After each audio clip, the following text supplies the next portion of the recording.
બોલીએ સદગુરુ મહારાજની જય.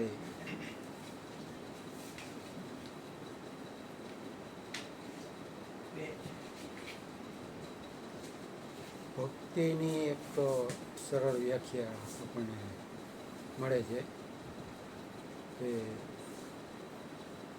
મન, વચન અને કર્મથી, મનથી કોઈનું બુરું ન કરવું,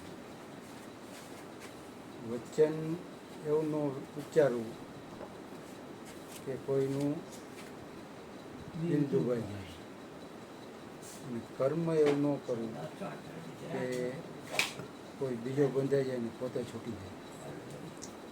એવી આ એક સાવ એમ કે ભક્તિ કરવી હોય તો કેમ કરાય એની એક સાવ સરળ વ્યાખ્યા આપી છે. એટલું જીવનમાં સમજાઈ જાય તોય ઘણી મંજિલ કપાઈ જાય. પાનબાઈ કે ભક્તિ રે કરવી એણે રાખ થઈને રેવું રે, મેલી દેવું મનનું અભિમાન રે. ભક્તિ કરવી તો કે રાખ થઈને રહેવું. રાખ થઈને રહેવું એટલે ગરીબ થઈ જવું કે એવું નથી, પણ ગરીબી કે દિલની હોવી જોઈએ. ગરીબી દિલની હોવી જોઈએ ને અમીરી દિલની હોવી જોઈએ. બે વસ્તુ છે. પણ ભક્તિ કરવી હોય તો કે માન, મોટપ ને મમતા મૂકવી પડે. એક પણ છતાંય મનનો ખેલ છે ને એ કંઈક આપણને એવો નચાવી દે કે મન કે તરંગ માર લે, બસ હો ગયા ભજન. ભજન કરવું તો એ વ્યાખ્યા. પણ એક આપણે વાત લઈ, એક માઇકલ એન્જેલો નામનો ચિત્રકાર હતો.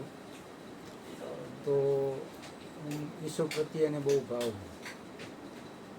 ઈસુ પ્રત્યે ભાવ હોય અને પોતે હતો ચિત્રકાર, એટલે એમના ચિત્રો એને બનાવવા ખૂબ ગમે. તો એકવાર એ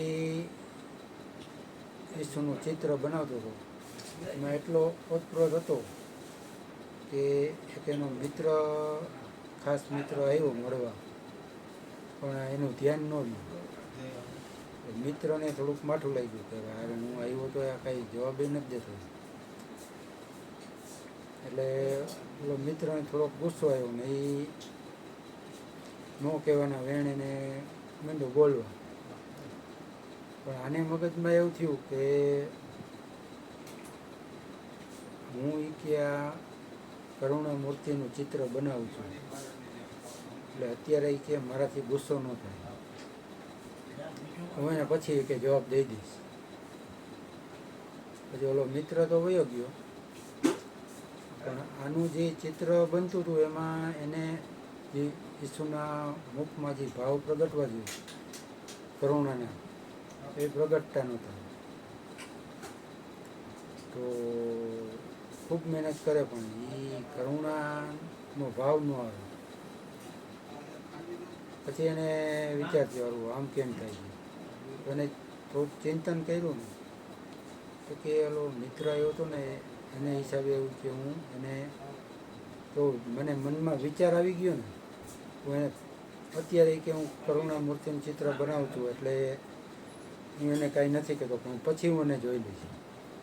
એટલે એ એવો ભાવે થયો ને એટલે ઈસુના ચિત્રમાં એ કરુણાનો ભાવ પ્રગટ ન થયો. તો એ તરત ગયો એના મિત્ર પાસે કે ભગવાન તમે મારી ઘરે આવ્યા હતા, હું ચિત્ર બનાવતો, મારું ધ્યાન નહોતું અને હું તમને આવકાર આપવાનું ચૂકી ગયો, તો હું તમારી ક્ષમા માગું છું. થોડો એનો મિત્ર હતો એ આભો બની ગયો કે નો કહેવા જેવું તો મેં તને કીધું હતું કે તો કે તું કે મારી માફી માગે.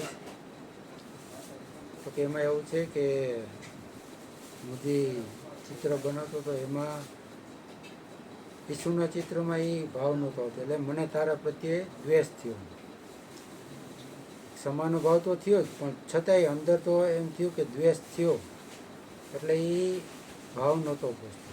એટલે મને એમ થયું કે આ કંઈક મારી ભૂલ છે. એટલે પછી એને એની માફી માગી ને પછી ચિત્ર બનાવવા બેઠો ને એ થોડીક જ વારમાં એ ચિત્ર તૈયાર થઈ ગયું.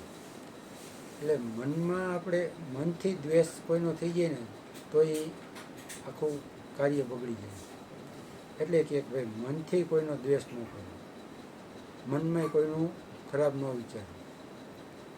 એટલે આવી આ વાત છે. બોલીએ સતગુરુ મહારાજની જય. વાહ. કાં યોગા? હું